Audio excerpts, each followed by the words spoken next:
Good morning, friends. Welcome back. Hopefully, yesterday's session made few things clear. पहली बात जो हमने कल बहुत अच्छी तरह से क्लियर की है, जो काफ़ी टाइम से क्लियर कर रहे हैं, मगर फिर भी few of the students had some doubt. And see, it's not your fault. That's how it has been misinterpreted in the textbooks, and that's how, because it is wrong in textbook, most of the teachers only interpret what is given in the textbooks. Okay, so they also pass on the same understanding and same knowledge, and so if you can understand, somewhere comes that confusion कि capital यानी cash, goods and asset, ये confusion है, ठीक है, पूरे बड़ौदा में है, आपकी छोड़ो टीचर्स को भी है. But as soon as you will grow up, okay, you will realize that capital is different, it's a liability. Cash, goods and assets are real, okay, जिसमें से कुछ goods है, कुछ assets है. A liability cannot be asset, asset cannot be liability. They are two separate accounts. Hope that is clear. Capital is cash, goods and asset, but that is true in case of economics and not in case of accounts. Hope that is clear. दूसरी बात, bank balance is basically a personal account. Personal account में type personal है, सब type उसका या तो current है या तो नॉन करंट है. Because for personal there is no real fictitious, there is no tangible intangible, there is only current and non current. कि वो पर्सनल अकाउंट से मुझे बेनिफिट 1 साल के अंदर मिलेगा या बियॉन्ड 1 ईयर मिलेगा, या वो पर्सनल अकाउंट को मुझे बेनिफिट 1 साल के अंदर लौटाना है या बियॉन्ड 1 ईयर लौटाना है. Hope that is clear, and that's where bank balance, please don't identify, please even don't try to identify it as tangible and intangible. Loss by theft and goods lost by theft are two separate accounts. When I say goods lost by theft, I am talking about those goods which I lost. मेरे godown में थे, बाहर चले गए, तो yes, business got affected. But how is business getting affected? Business में से goods गए, तो business में से goods गए, तो वो account बन गया real. मगर वो goods बाहर गए, सामने हमें क्या मिला? तो अगर कुछ नहीं मिला, तो वो हो गया loss. उस loss को कहेंगे loss by theft, which is nominal, and goods lost by theft is real. दो अलग अकाउंट है, दो अलग अकाउंट इसलिए क्योंकि हर ट्रांजैक्शन के मिनिमम 2 इफेक्ट है, तो आपको वो 2 इफेक्ट अलग करके फिर उनको आइडेंटिफाई करना है. आज एक बहुत मजेदार सवाल अभी मुझे किसी ने पूछा कि सर कैश अंदर आया तो असेट है, तो बाहर गया तो उसका स्वभाव बदल जाना चाहिए ना? नहीं. Understand this. अगर मैंने बिल्डिंग खरीदा तो बिल्डिंग मेरा असेट है, फिर मैं बेचता हूं तो वो उसका स्वभाव नहीं बदल जाता है. वो बेचा, बाहर गया, yes it won't be any more in my book, but when it is leaving my book its nature remains the same, that is asset. As an asset it comes in, as an asset it goes out. तो cash when comes in is asset, when it goes out its nature doesn't change.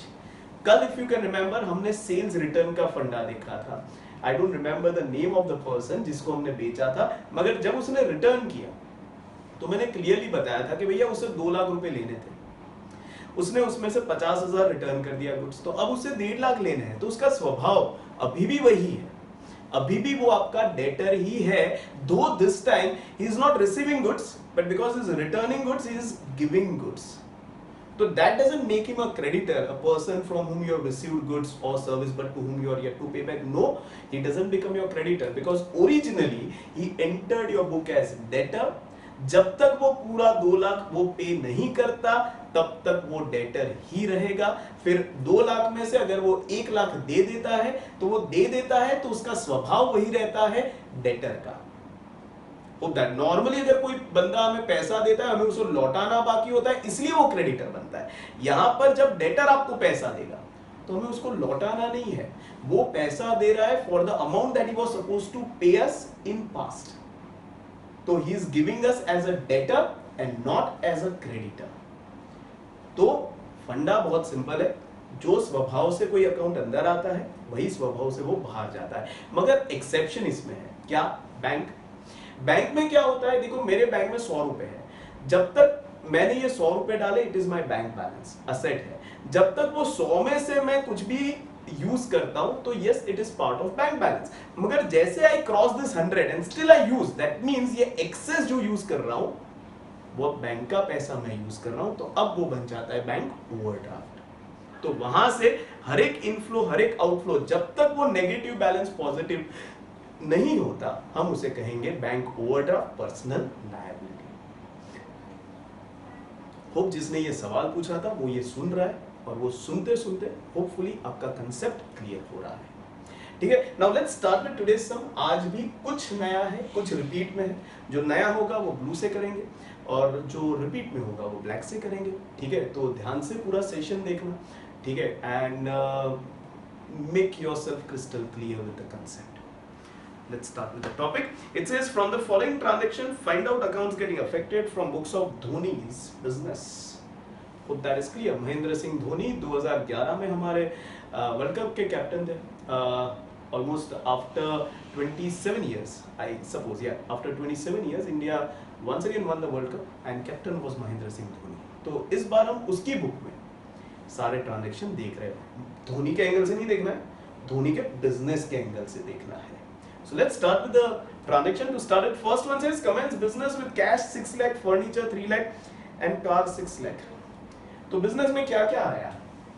तो सबसे पहले business में आया cash 6 lakh, फिर business में आया furniture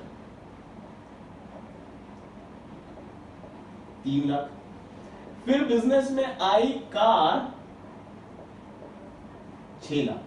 देखो सब आया, कैश आया, फर्नीचर आया, कार आया. Did business pay for all this? No. Did business exchange goods for this? No. Did business exchange service for this? No. Did business exchange another asset for this? No. तो ये आया कहां से? तो answer is owner ने दिया. तो did business pay back owner for this? No.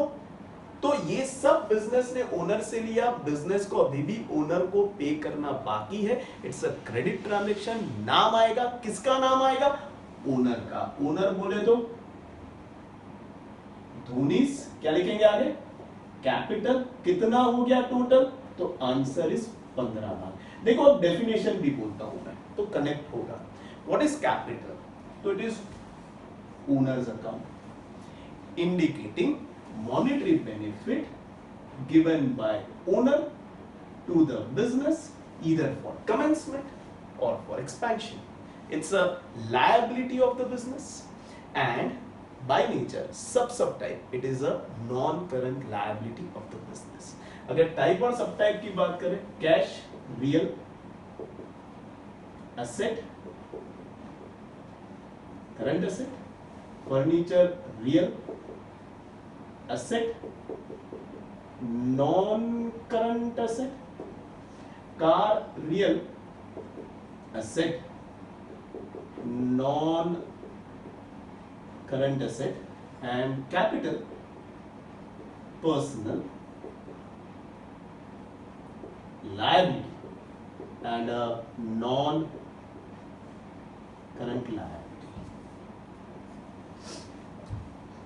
So things are clear. आगे ये थोड़ा इंटरेस्टिंग है, नया है. ध्यान से देखना, ध्यान से समझना, गलती मत करना. Sold personal vehicle worth 10 lakh for 8 lakh. Personal vehicle sold. Personal यानी किसका? धोनी का. उसका कोई बाइक होगा. ये सोल्ड 10 लाख का बाइक था, 8 लाख में बेचा, तो 2 लाख का क्या हुआ? लॉस. कुछ नहीं हुआ. समझो क्यों कुछ नहीं हुआ. We are writing for business and not for owner. Personally Dhoni अपना बाइक बेचे, अपना गाड़ी बेचे, अपना बेट बेचे, अपना जर्सी बेचे, अपना घर बेचे, उससे बिजनेस को कोई लेना देना नहीं है. बिजनेस को लेना देना कब होता है? जब बिजनेस अफेक्ट होता है.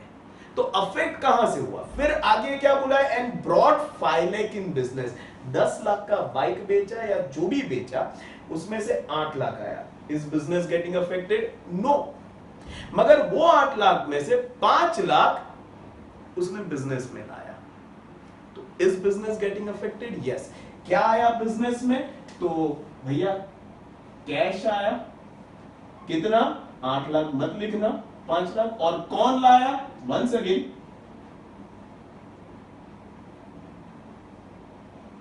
Dhoni's capital 5 lakh.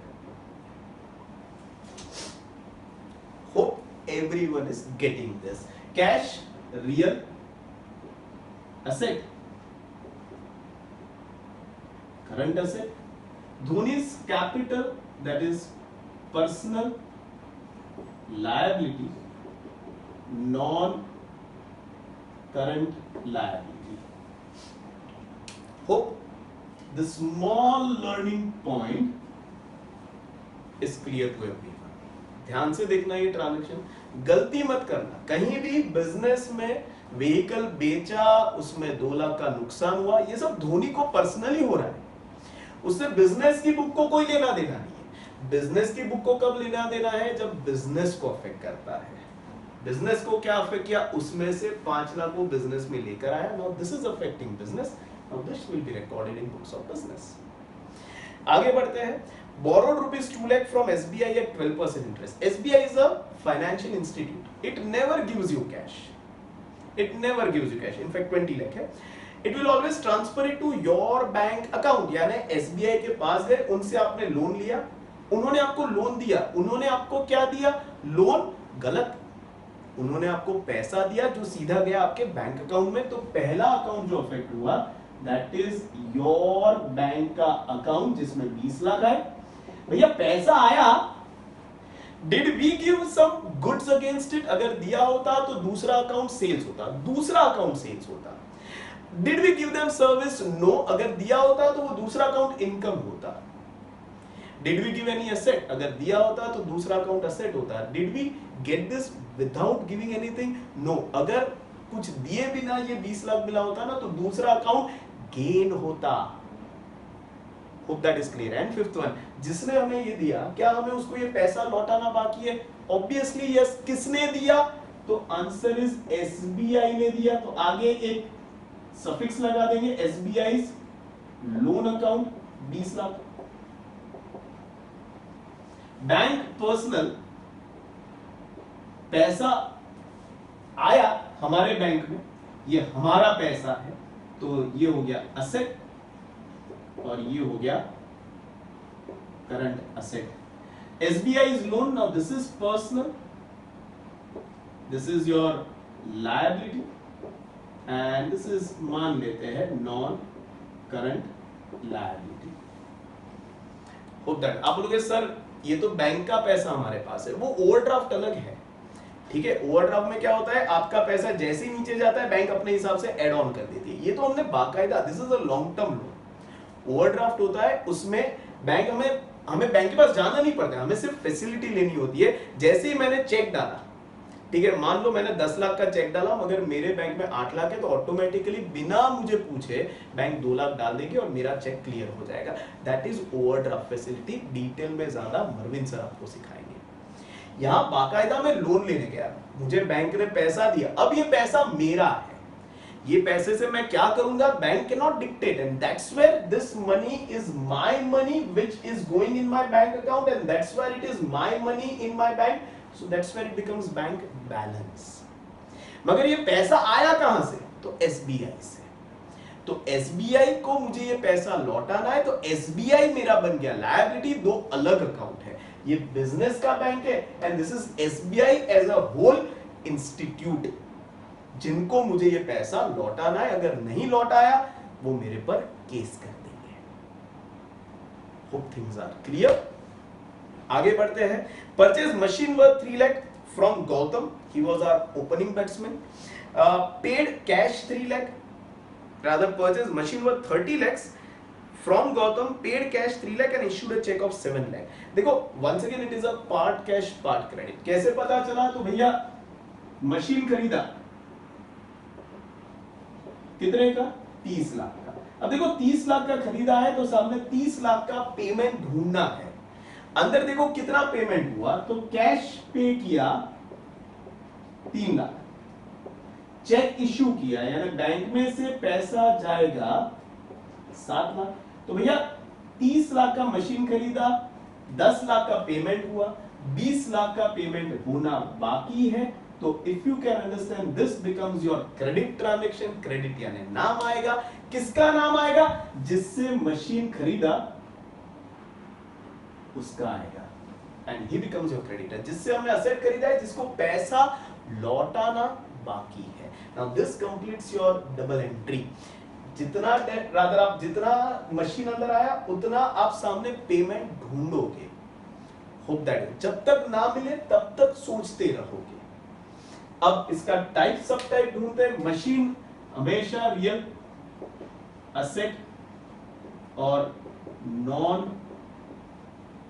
Current asset, cash real asset और current asset, bank once again 20 lakh था, उसमें से 7 लाख दिया, तो अभी भी उसका स्वभाव, मेरे पास अभी भी 13 लाख पड़े हैं, उसका स्वभाव अभी भी बदला नहीं है, अभी भी मैं मेरा पैसा यूज कर रहा हूं, इसीलिए यहां पर लिखूंगा पर्सनल असेट, मेरा पैसा यूज किया है, करंट असेट, और गौतम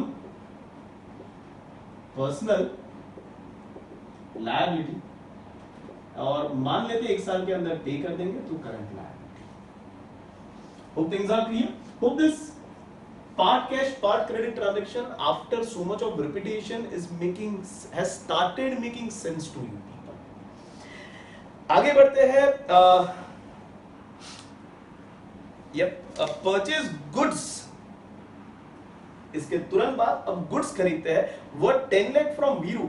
वीरू भी अपना ओपनिंग बैट्समैन था, ठीक है, बहुत बढ़िया। अब तक के हमारे बेहतरीन टेस्ट ओपनर्स और वनडे ओपनर्स में से एक थे, ठीक है। अभी रोहित शर्मा चल रहे हैं, तो पहले रोहित शर्मा की जगह उसी तरह से वीरेंद्र सहवाग चलते थे। तो इस बार हमने गुड्स खरीदे हैं वीरू से 10 लाख के, paid cash 2 lakh and issued a cheque of 3 lakh. देखिए वंस अगेन 10 लाख का गुड्स खरीदा, पेमेंट टोटल 5 लाख का हुआ है, यानी 5 लाख अभी भी पे करना बाकी है। सो it is part cash part credit.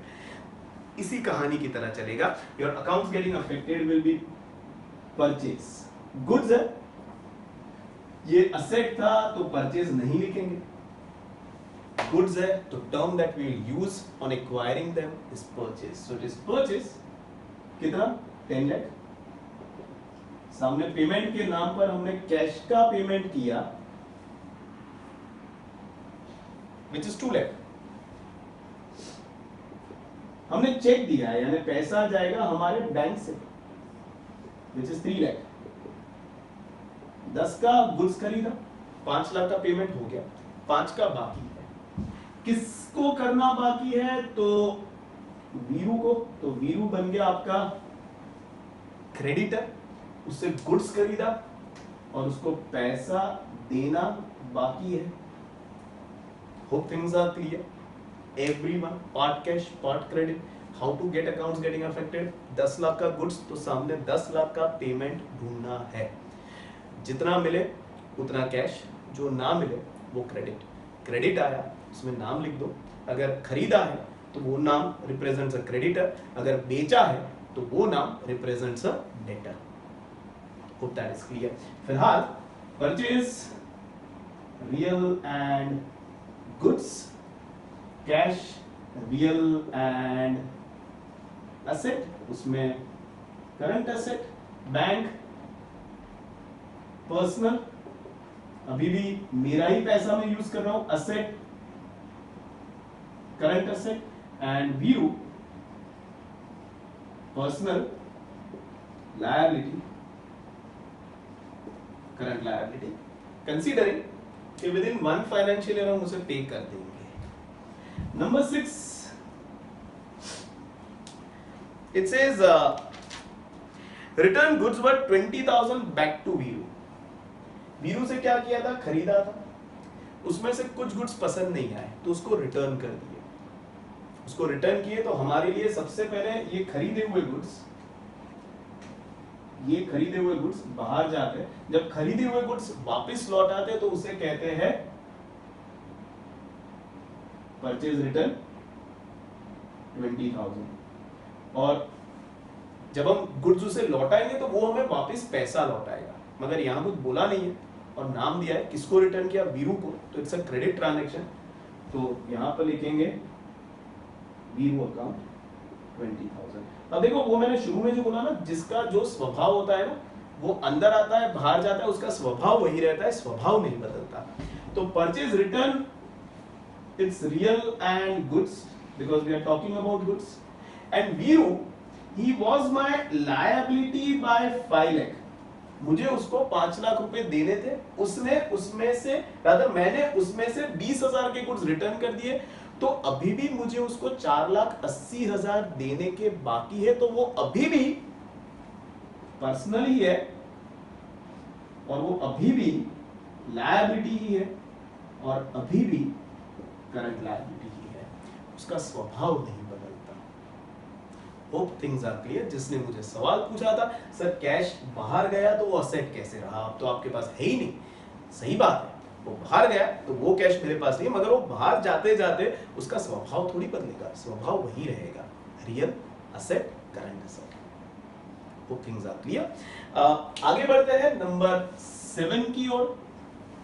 7 says sold goods worth 15 lakh to Virat and received cash 3 lakh and check 5 lakh.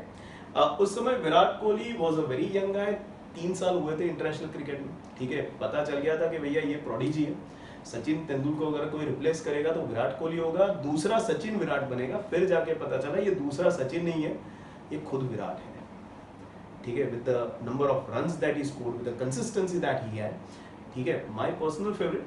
तो there comes Virat Kohli, sold goods worth 15 lakh, तो 15 लाख के गुड्स बेचे, तो सेल्स 15 लाख और 15 लाख के गुड्स बेचे तो सामने 15 लाख आने चाहिए। देखते कितना आया, जिसमें से कैश 3 लाख आ गया, तो कैश अकाउंट 3 लाख आया और चेक 5 लाख का आया, उसने चेक दिया, हमने अपने अकाउंट में डिपॉजिट किया, तो अपने बैंक में वो पैसा आएगा, बैंक 5 लाख, टोटल हो गया 8 लाख। तो 15 लाख के गुड्स बेचे, उसमें से 8 लाख आ गया, यानी 7 लाख अभी आना बाकी है, तो ये बन गया क्रेडिट ट्रांजैक्शन। तो क्रेडिट वाले हिस्से के लिए नाम आएगा, किसका नाम आएगा, तो भैया विराट का आएगा। So your fourth account getting affected is Virat. Who is Virat? If you can understand, person to whom we have sold goods, मगर जिससे ये पैसा लेना बाकी है, तो वो बन गया आपका डेटर। अगर टाइप सब टाइप पर जाए तो sales is real in that it is goods, cash is real in that it is your asset and in that it is your current asset, bank is personal in that it is your asset, in that it is your current asset, and Virat is also personal in that he is your asset, in that he is your current asset. Hope you can understand that. Going to number 8. 8 कहता है Virat return goods worth 30,000। हमने जो विराट को बेचे थे ना, उसमें से 30,000 के गुड्स उसने रिटर्न कर दिए। ये नया नहीं है, फिर भी व्यू में ले लेता हूं क्योंकि कॉम्बो बन जाएगा अपना। तो हमने विराट को सेल्स किया था टोटल 15 लाख का, जिसमें से इफ यू कैन अंडरस्टैंड 30,000 का उसने हमें रिटर्न किया, जो तो हमारे लिए बिजनेस में क्या हुआ, हमारे ही गुड्स हमारे पास वापस आए, गुड्स वापस आए। तो one account which is affecting us is that goods, but उस गुड्स को हम क्या कहेंगे, तो आंसर इज सेल्स रिटर्न कहेंगे।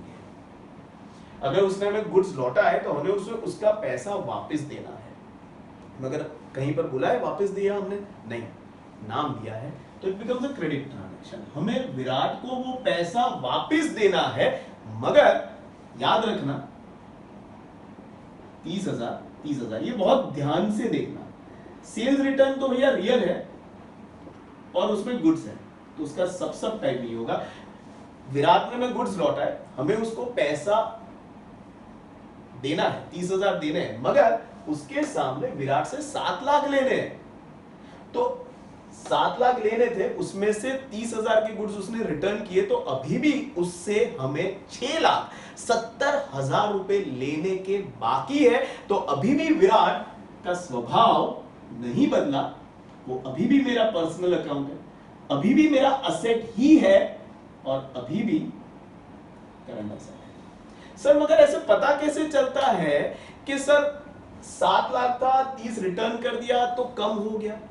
सर कैश अंदर आया तो कैश बढ़ा, असेट हुआ, कैश बाहर गया तो आपका कैश बैलेंस कम हो गया। ये पता कैसे चलता है? तो भैया आज हुआ वेडनेसडे, थर्सडे, फ्राइडे, सैटरडे, ठीक है, Monday, Tuesday, Wednesday, next Wednesday को मैं यही बात पर पता कैसे चलता है कि कैश अंदर आया तो असेट बढ़ा, कैश बाहर गया तो अफेक्ट असेट ही होता है मगर असेट कम हुआ, वो बढ़ा और वो कम हुआ। विराट को जब बेचा तो डेटर बना, विराट ने जब गुड्स रिटर्न किए तो उतने अमाउंट से डेटर कम हो गया। ये पता कैसे चलता है? तो और 7 दिन रुक जाइए, तब तक हम ये पक्का करते हैं। ऐसा नहीं है अभी मैं नहीं सिखा सकता, मगर let me go with the process. ये पक्का करो, फिर वो पता कैसे चलता है बढ़ा कम हुआ उस पर बाद में आते हैं, ठीक है। Moving to next one, number 9 says Dhoni withdrew cash worth 50,000 and goods worth 30,000 for personal use। ये कुछ नया है, ध्यान से देखना। धोनी को अपना पर्सनल कुछ काम हो गया, ठीक है, काम आया तो उसको पैसे की जरूरत पड़ी, and may be the goods in which he was dealing they were consumable goods. We have not discussed about what goods. Maybe it was bags, or maybe it was clothes, or maybe it was furniture, or maybe it was car, or whatever it is. He needed it for his personal use. Now when he needs it for personal use, do you think when he's dealing in the same goods, do you think he will go to another shop and buy it from his competitor? No.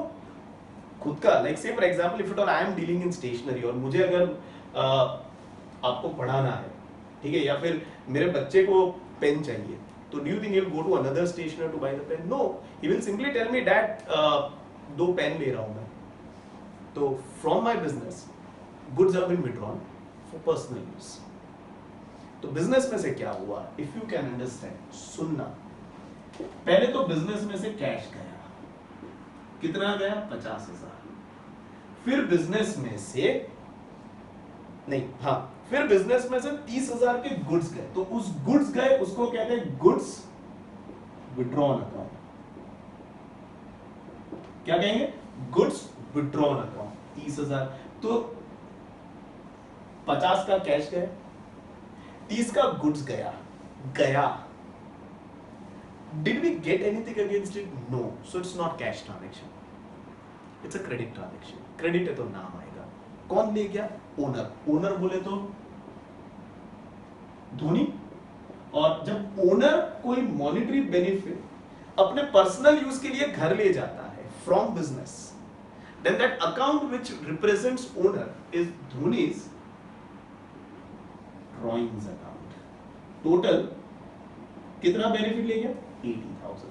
So what is drawings? If you can go back to your definition, drawings is representing owner's account. It represents monetary benefit received by owner from business for his personal use. By nature, cash is real and still asset, and still current asset. Goods withdrawn is real, and we are talking about goods, so there it ends. And Dhoni's drawings is personal in that it is your asset. उसने benefit लिया है, उससे वो benefit लेना बाकी है, और कब तक ले लेंगे ऐसा मान के चलते हैं कि 1 साल के अंदर तो ले ही लेंगे। Hope things are clear to everyone. This was something new for you, so please keep this in mind. Goods are going out and going out for reasons other than sales. हमने परसों देखा था goods went out because of rain, तो हमने बोला goods lost by rain or flood। कल हमने देखा था goods were lost by theft। आज हमने देखा goods are withdrawn for personal use। Now these are different goods account wherein goods are going out but reason is other than sales, but still उसका स्वभाव वही रहता है, वो अभी भी रियल है और goods है। Hope things are clear. आगे बढ़ते हैं। Rent 50,000 is received and 80,000 is receivable. Rent received and receivable, यानी रेंट हमें मिल रहा है तो रेंट इनकम है। इनकम कब बनती है? जब हमने हमारी प्रॉपर्टी किसी को दी कि भैया तू यूज कर ले, तो in a way it's a service given by us. We are allowing someone to use our property, and for that service we'll charge you something, and that something is nothing but rent. तो rent is total कितना 50 plus 80, that is 1,30,000. It is your nominal and it is your income. अब जैसे हमने service दी, एक चीज पक्का है, income हमारा डिसाइड हो गया। अब जैसे ही सर्विस दी, इनकम हमारा डिसाइड हो गया। जैसे हम सर्विस दे रहे हैं, मैं बार बार बोल रहा हूं, हमारा फीस डिसाइड हो गया है बॉस। अगर पे किया तो कैश, अगर पे करना बाकी है तो क्रेडिट। नाम लिखना पड़ेगा। एक बंदा होता, नाम लिख देता, एक से ज्यादा हुआ ग्रुप में लेकर आएंगे, उस ग्रुप को कहेंगे रेंट रिसीवेबल अकाउंट। कितना 80,000, where cash is real asset, current asset. Rent receivable represents that person जिसको हमने सर्विस दी है मगर जिससे पैसा मिलना बाकी है, तो it is asset and current asset. ये ब्लू में इसलिए लिया क्योंकि कल हमने ऐसा ट्रांजैक्शन किया था, मगर that was from the payment angle, salary. ठीक है, आज इनकम के एंगल से पहली बार जिसमें दो से ज्यादा अकाउंट अफेक्ट हो रहे हैं, इसलिए ब्लू में लिया है। ठीक है, आगे बढ़ते हैं। अब रिपीट आ रहा है, देखो क्या बोला है। Salary 30,000 is paid and 20,000 is payable. 30,000 is paid, 20,000 is payable, यानी total salary 50,000। What is salary? It's a remuneration. It's an amount which employer is supposed to pay to his employee for receiving his time, his energy and his intellect for the betterment of business. तो जैसे हमने service दी, यानी एक चीज पक्का हो गया, आपका एक्सपेंस, और यहां पर एक्सपेंस का नाम क्या है, salary.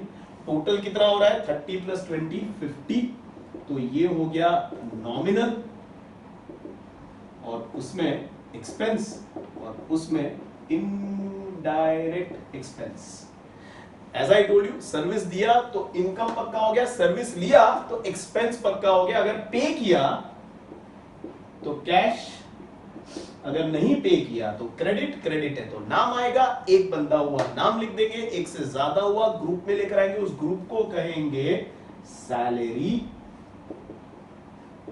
Payable 20,000, wherein cash is real asset, current asset. Payable represents the person जिससे हमने सर्विस ले ली है, मगर जिससे पैसा हमें, जिसको पैसा हमने पे नहीं किया, तो इट्स अ लायबिलिटी, और उसमें करंट लायबिलिटी, क्योंकि एक साल के अंदर तो हम पक्का पे कर देंगे। Goods of 50,000 are lost by fire and same were not insured. पहले तो गुड्स गोडाउन में थे, आग लग गई, यानी अब गुड्स नष्ट हो गए, खत्म हो गए, मुझे उसको बाहर फेंकना पड़ेगा। Effectively from business is getting affected, yes, from business goods goes out, और इसको क्या कहेंगे, goods lost by fire account. कितना 50,000, गुड्स की बात कर रहे हैं तो रियल और गुड्स। अब गुड्स बाहर गए, सामने कुछ आया नहीं, क्यों नहीं आया, क्योंकि भाई इंश्योर्ड नहीं थे। गुड्स बाहर गए 50,000 के, सामने कुछ नहीं आया। Remember, when something goes out and nothing comes in, it's a loss, और उस लॉस को हम यहां पर कहेंगे loss by fire account. 50,000 which is nominal and loss. कहानी क्लियर है? Moving to last one, number 13, इसी का दूसरा version, just to make you understand कि भैया गुड्स लॉस्ट और लॉस बाय फायर अलग होता है। यहां पर आपको लगेगा हाँ ठीक है सर, समझ गए, goods loss by fire 50,000, loss by fire 50,000, બંને એક જ હોય, બંને એક જ હોય ના, બંને અલગ વસ્તુ છે। તો અલગ છે તો અમાઉન્ટ તો એક જ છે। નેક્સ્ટ વન, गुड्स ऑफ 50,000 और लॉस बाय फायर। तो वंस अगेन बिजनेस में से गुड्स बाहर गए, जिसे कहेंगे गुड्स लॉस बाय फायर, कितना 50,000 नॉमिनल, सॉरी गुड्स की बात कर रहे हैं तो real, and in that goods. अब गुड्स बाहर गए, मगर इस बार unlike last time they were insured and insurance company accepted claim of 30,000 and issued a cheque for same. Insurance company ने चेक दिया, कितने का दिया, जो हमारे बैंक में जाएगा 30,000 का।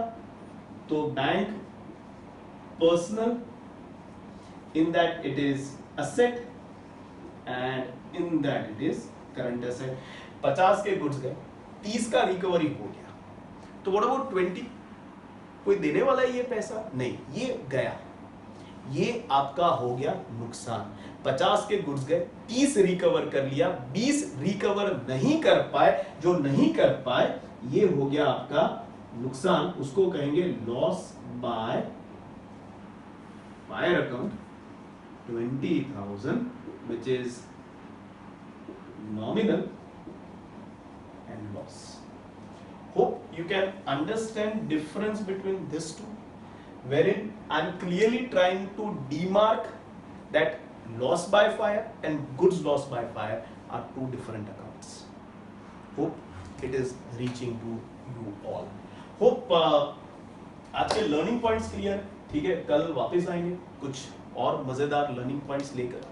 तो सीखते रहना, समझते रहना, and make sure that you are with me in the process, because this is a process, ठीक है, which you will realise once we end this entire process. तब मैं आपको बताऊंगा कि क्या क्या आपके साथ हो रहा है और क्यों हो रहा है, और क्योंकि ये हुआ इसलिए एंड में जो आउटकम आएगा ना वो बहुत अलग होगा, क्योंकि ये हुआ। और क्योंकि दूसरी जगह ये नहीं होता इसलिए उनका आउटकम भी आएगा, मगर हमारे से बहुत अलग आएगा। Hope that is clear. So stay in the process, be patient enough. Lot of efforts are going, as I told you. इसी का रेप्लिका सम आपके होमवर्क में, तो पहले ये सॉल्व करना, फिर होमवर्क सम सॉल्व करना। दूसरे दिन आपको होमवर्क का सॉल्यूशन मिलेगा बाय मोनिश सर और प्रकाश भाई, तो वो भी देखना, to make sure that you are not going wrong conceptually. शायद आंसर आ रहा है क्योंकि याद रह गया है, मगर याद नहीं रखना है, समझना है, ठीक है। So here we end the session. #घर बैठे करो, stay home, stay safe, take utmost care of your mental and physical health. See you all tomorrow.